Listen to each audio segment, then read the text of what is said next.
अस्सलाम वालेकुम viewers, welcome back to my channel. आज की हमारी रेसिपी है लेमनेड, जो कि विटामिन सी से भरपूर ड्रिंक है। तो चलिए देखते हैं इसके लिए हमें किन चीज़ों की ज़रूरत है। हमें चाहिए, एक मैंने लेमन लिया और एक मैंने ऑरेंज लिया है, जिसको मैंने पील ऑफ करके तो इस तरह स्लाइसेस में काट लिया और उसके बीज रिमूव कर दिए। ये देख रहे हैं आप, इस तरह। इसके बाद मैंने हस्बे ज़रूरत आपको आइस चाहिए होगी, 2 टेबलस्पून शुगर लिया, 1 ग्लास ऑफ वाटर लिया। ठीक है जी। तो अब हमने लेना है अपना ब्लेंडर, डालने अपनी शुगर, 1 ग्लास ऑफ वाटर और अपनी स्लाइसेस ऑरेंज की भी और लेमन के भी।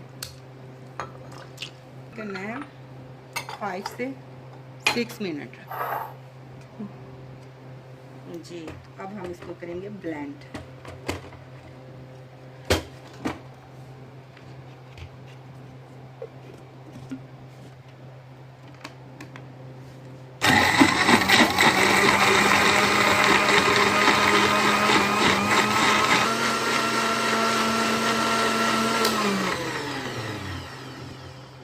जी तो हमारा ड्रिंक हो गया है हल्की अच्छी। तो अब हमें ज़रूरत है एक स्ट्रेनर की। आप ये भी यूज़ कर सकते हैं, ये भी यूज़ कर सकते हैं। ठीक है, और एक बॉल लें, उसमें आपने ये अपना जो ड्रिंक है उसको स्ट्रेन कर लेना है। ठीक है, आपने पहले ये ड्रिंक कभी नहीं पिया होगा, मुझे पूरी उम्मीद है कि आपको ये ड्रिंक बहुत अच्छा लगेगा।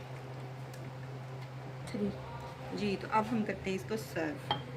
आपने लेना है अपना एक गिलास, इसमें करना है आपने इसको अच्छे से सर्व।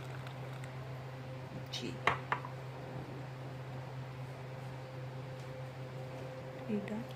जी तो रेडी है हमारा लेमनेड ड्रिंक। अगर आपको मेरी रेसिपी अच्छी लगी हो तो वीडियो को लाइक करें और मेरे चैनल को सब्सक्राइब करें।